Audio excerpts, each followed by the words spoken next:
So we didn't use all of the functions of BeautifulSoup by any means, so I wanted to point you to some of them. I mean, obviously the more comprehensive list is on the BeautifulSoup website. But some of the most useful, you can get the head that we looked at earlier, the title and the body, right? So if we just look at those in this case, we'll just print them in their ugly format.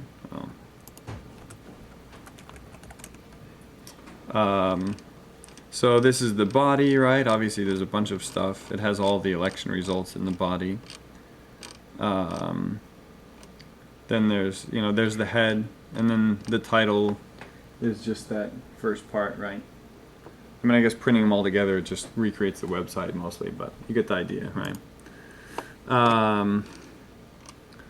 So anyway, if you wanted to write the row, the other thing is, so I showed you here step by step for the first, which is the presidential, but basically if you then just use the second one, remember how we used the res tag to, you could just get the second, or the second is the House, and well, this is actually the third, I guess. The second is the Senate, because of the zero indexing, right?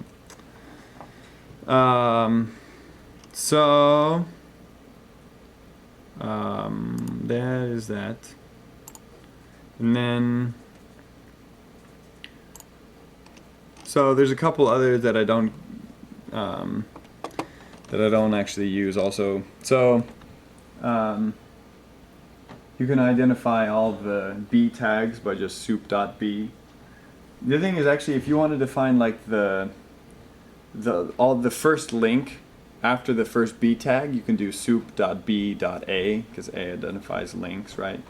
So there's some other methods that you can use that way, which are pretty elegant, right? Sometimes they have ID, which would be cool, right? It'd be useful to identify things. The other thing is, sometimes, so there's, in this case, we were able to get right to the results because they included that RES within the tag, right? You may not always have that. So you could have, for example, if you had a bunch of different tables, and some of them are what you wanted and some were not what you wanted, right? Or you just want to take out like one extra row that is not what is needed or something, right? So you first identify it and set it equal to some value, and then use this decompose command, and obviously it doesn't delete it from the real file, right? It deletes it from the parse structure that BeautifulSoup has created. So then when you do other things with the soup, it won't look those up, right? So that could be useful. The other thing is, so there's other ways to actually move around the parse structure itself, right? So like, you might say, okay, well, there's this certain element that we can identify easily, and we want the thing after that, right? So there's different ways to move around the parse structure by using things like, so, there's parents and sibling, which are about the hierarchy, right? And then there's just kind of like within the same level, you can use like next and previous and things like that, right? So there's other ways to navigate things that might be relevant in some particular example. So here I just export to CSV files, but you could do a bunch of other things, right? You could work with the data directly in Python, for example. So in case you doubted that this actually works, I'll just show you real quickly the file in which in this case I only loop over 2, but good enough. So you loop over the files, and then just a few other small changes that I made, right? So if you just did it the way it's set up now, it's gonna, when it writes the row, it's gonna write whatever it has for party.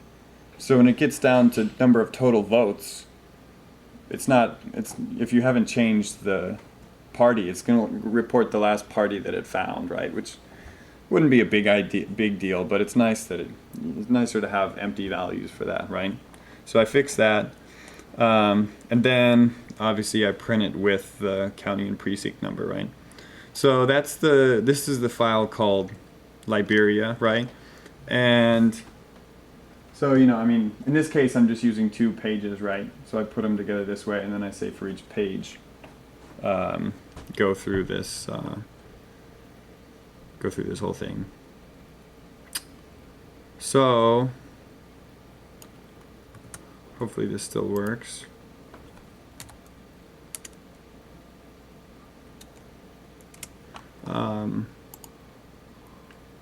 Now I gotta find the word. What did I have as output for this presentation?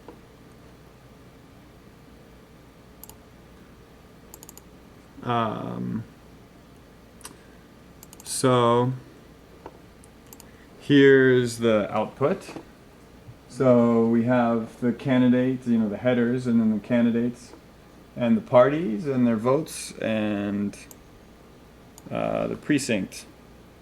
So pretty exciting. And here, I mean, the way I've done it here is I've just put it all into one spreadsheet, and I would just keep going.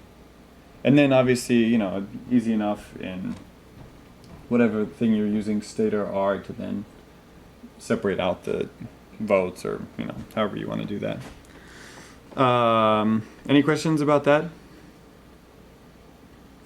So next thing I'm going to do is talk a little bit about extracting text from PDFs. So like I said, this would be where it actually is kind of encoded as text, right? So how basically if you look at a PDF, I mean, if they're taking a picture of some old historical document and creating a PDF, that's more like an image in a sense, right? So I would love to know more about it, but I don't actually know how you use OCR to actually identify that text. And in this case, we're just doing a simpler thing in which it's already actually encoded as text, and you just want to pull it out, which you could do by copying and pasting, but this way is going to be more efficient, especially if you have a bunch of documents. So there's various Python libraries for working with PDFs. Since we're focused on just pulling stuff out, and I haven't had any need to create PDFs, I just use this one called PDF Miner. I mean, it's as a side point, right? When you're looking through a lot of the documentation and stuff on Python, I mean, one of the things you notice is that people's needs don't necessarily match ours, right? A lot of people are pulling data from websites to then repackage and put on some other website, right? So like there's a big focus on links, right? And which may or may not be useful in our case, right? So in this case, PDF Miner is pretty well focused on what we're doing. So I'm going to show you the way to do it, which is basically just a single command. PDF Miner itself gets a lot more complicated, right? So they have like, they've got this whole structure. There's different parts of the program, and so you can break down piece by piece. I guess if you had like lots of documents and just like the easy way wasn't working, then you could use these more. You could go step by step and like pull out the relevant information. So we're just gonna do it. We're gonna call it within Python. You can also do it just in the Bash shell. And we're gonna take the data and output it to a text file. So I just pulled some random PDFs from the National Security Archives as an example. And then the last thing I'm going to do is show you how to, so presumably, like I've been saying, the idea is you're doing this with a whole set of files. So I'm going to show you at least one way in which you can just tell it to perform the action over like every file in a folder. Using this library called glob. So this is a script that I provided as well. I think it's called PDF Miner. So you need to import it, obviously. And then, I guess I should show you first the PDFs we're looking at. So the first is this Gelfer report. I don't know how that's pronounced. So I mean, you can always tell that it's something you can scrape by this manner, because you could actually just copy and select it with, you know, the basic, you know, tools. But so okay, so that's the file we're aiming for, and so this is like wget, where we're using this OS package to call things within Python, because you can also, you know, just run it from the bash shell. But so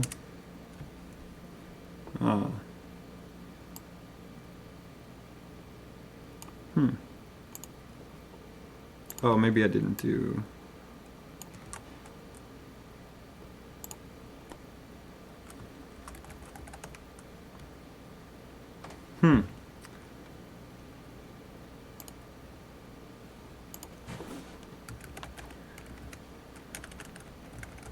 Well, I promise this worked earlier.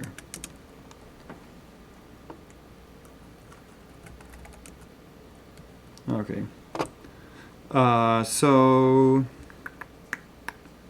let's see. I guess we should see where I actually put this. So I called this text2. Okay, so here it is. So there's a bunch of spaces, which obviously you could take out, but essentially it has the text that you need, and it's got these other identifying tags or whatever they are, right? But basically, if you wanted to then do some kind of text analysis, like Yulia is going to be talking about in a future one, you might have to do a little bit of cleaning, but it's basically there, right? Any questions about that? I mean, basically, just calling the command with this, with the name. So yeah, this is maybe obvious, but the first being the name of the output text, and the second being the PDF that you're getting. Here I just put in the whole file paths. So that's pretty straightforward. And then the last thing though is, so if you wanted to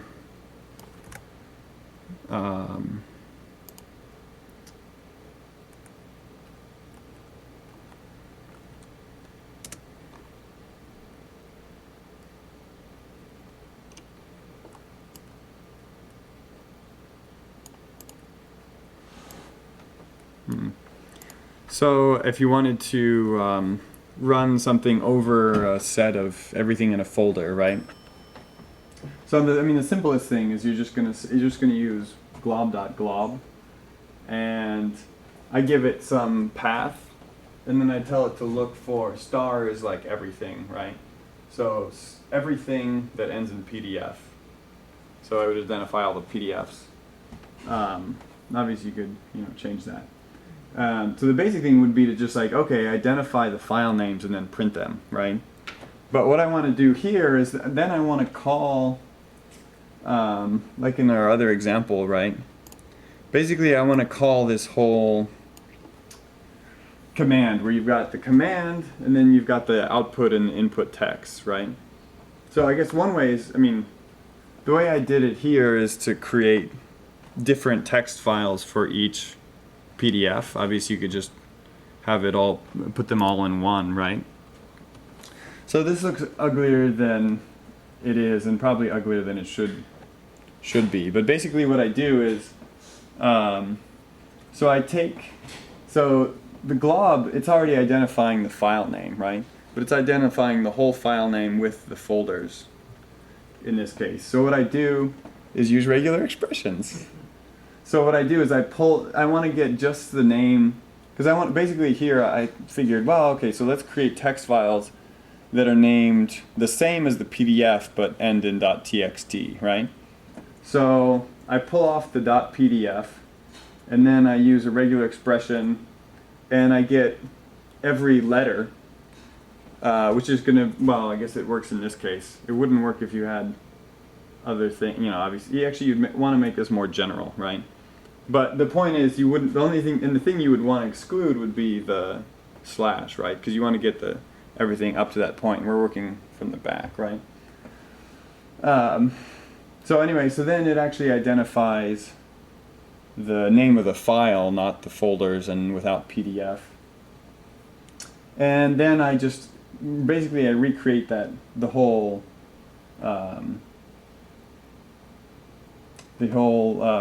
so I recreate the name of the file, and then I recreate that whole command, right, by saying, well, here's the file, and then add the name, add text. And then for the input thing, you have the name, the PDF, right? Actually, you could have done this differently. You could do this with just the file name, but anyway, yeah.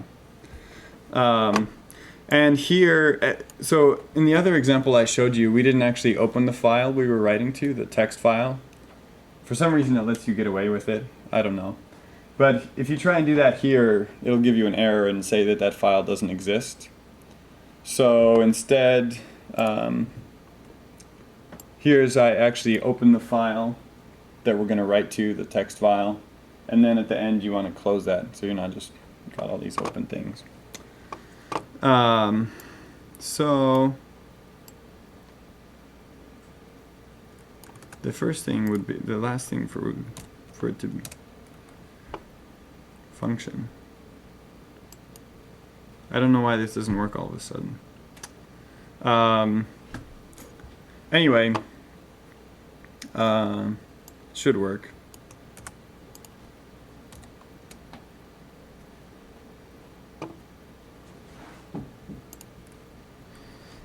Well, I don't know.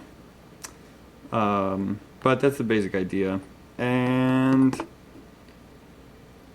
well, we still have a fair amount of time, I guess, right? We go to 8. I have some other examples. That's interesting. So let me make sure there's nothing else I was going to say.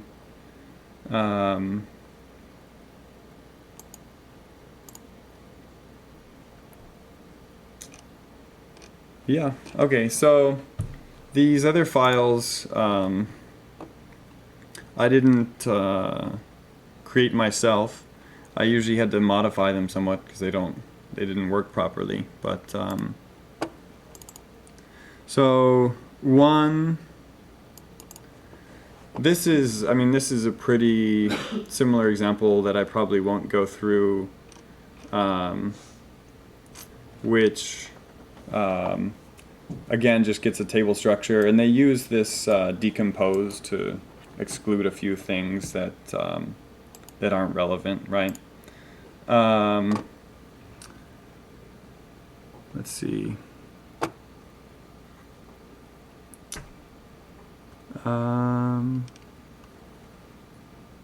Oh, do you guys want to see wget? I don't know. Have you seen wget at all?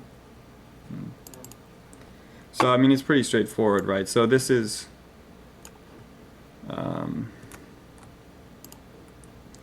another handy thing to know with wget is if you do Control-C, it'll end the process. So if you start downloading half of the web, you can just do Control-C. So it'll give you this, it downloaded this robots.txt. Now it's,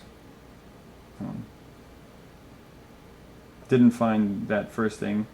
Here it downloaded, there it downloaded the CSS file. That's not very interesting. Downloaded this image. So I'm, this usually seems to be the way it goes. It downloads some irrelevant images, right? Because that's usually what's at the top of the file. Anyway, this just goes on for a long time, right? Because it's also including this waiting period. But you can also, with longer things, it'll show it downloading it very slowly because we've limited the amount that it's doing. So, yeah, so I don't know. I've heard that you can have troubles with sites that don't want things like this pulling the data off of them. So they have, I mean, one way they identify them is that if there's someone like pulling pages every 10 seconds or every 1 second, more likely, probably not a human, right? And so adding some randomness to it is a way to get around that. I mean, yeah, I mean, I don't know. I just have like a script that I use as general purpose, and then I don't really change it other than the file name, and it makes it fast. If you wanted to see an example, this is straight out of Wes McKinney's book, where it's pretty cool. So he does it. This is an alternative to BeautifulSoup. I don't know if that's sacrilege to be reporting on that, but I thought it was interesting to look at. So he uses XML to parse, LXML I mean, and then at the end, instead of printing it out into a comma-separated values format, he obviously puts it into a pandas data frame, because that's the thing he created. I didn't include this publicly because for whatever reason he didn't include it in his GitHub. So I don't know, maybe if he wants people to get that book. But yeah, I mean, it's interesting to see. It's basically the same structure. So if you see, the structure of the page he's getting is a little bit different, right? So what he's doing is getting this finance data from Yahoo. So basically he's gonna get this table, right? And here they have all the, it's obviously a very well formatted table. So he's actually just gonna take these names as the header, and then he's just gonna output all the data, right? And then, he just defines a function to unpack these things. So it's done into these actually, I don't know. I guess I don't know whether they're probably vectors, right?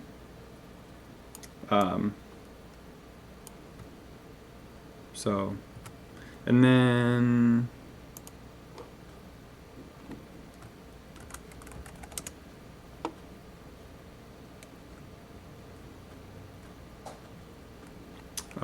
I told it to print out all the finds. But anyway, at the end of the day, you should end up with, what does he call it? Oh yeah. So there's the call data and the put data. So there, for example, is the, I don't know if that worked correctly, but so this is, this is within the pandas data frame, right? So there's that. There's also, so this is another script I found online. So what it's a little bit more complicated, and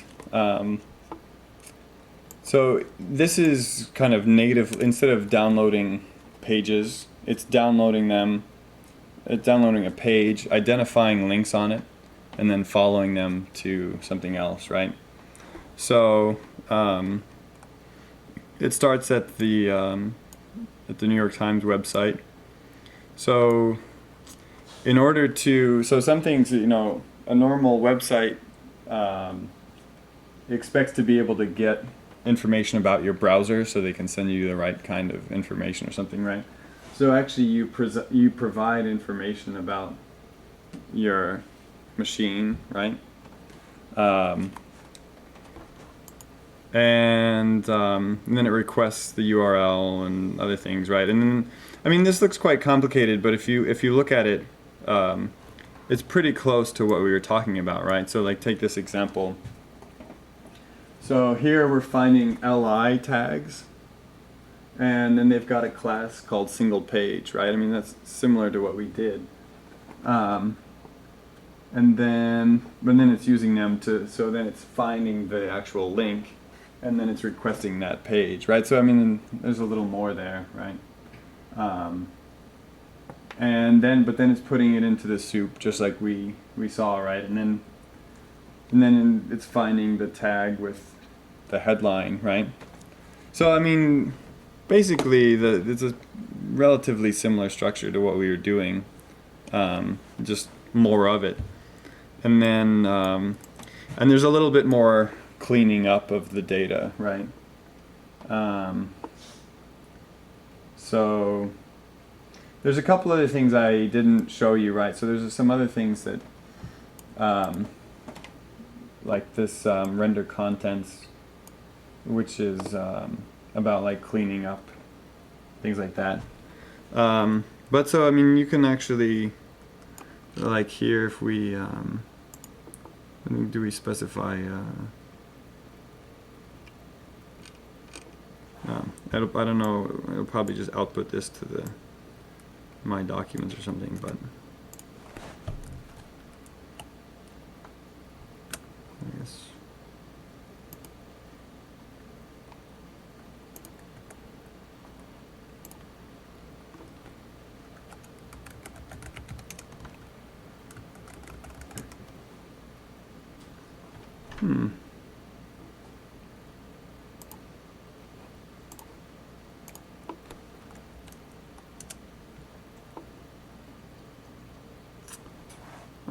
Somehow, why is this suddenly, now I don't have URL library 2, which I somehow used to. Anyway, I did try this and it works. So it takes the New York Times and then it outputs it to just a basic text file.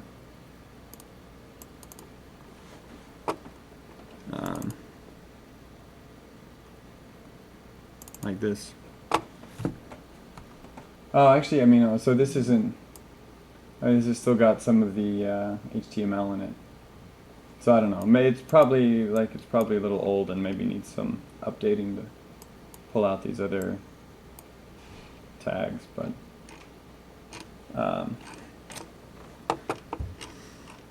So these were just other things I found on. There's other ones that people have created to scrape The Economist. So I don't know.